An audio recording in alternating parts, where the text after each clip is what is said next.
اچھا دوستو، کیا آپ بتا سکتے ہیں وہ کون سے 5 کام ہیں جن میں جلدی کرنا چاہیے، کیونکہ اسلام کی طرف سے بھی ہمیں حکم ملتا ہے، تو کیا آپ بتا سکتے ہیں کہ وہ 5 کام کون سے ہیں؟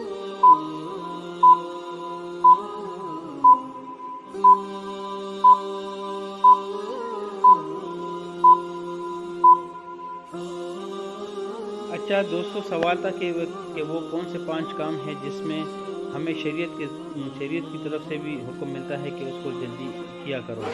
تو نمبر 1 وہ کام جو ہے اس میں نمبر 1 ہیں، یعنی مہمان کو کھانا کھلانا۔ نمبر 2 میت کو جلد دفنانا، کوئی مر جائے تو اس کو جلد دفنانا چاہیے۔ نمبر 3 یہ ہے کہ لڑکی بالغ ہو جائے تو اس کی جلدی شادی کرنا۔ نمبر 4 یہ ہے کہ آپ کے اوپر کسی کا قرض ہو تو اس کو جلدی ادا کرنا۔ نمبر 5 یہ ہے کہ اپنے گناہوں پہ توبہ مانگنا، یعنی ہر انسان گناہ گار ہوتا ہے، لیکن جس نے بھی گناہ کیا ہو تو اس کو اپنے گناہوں پہ اللہ سے معافی مانگنی چاہیے۔ یہی 5 چیزیں ہیں۔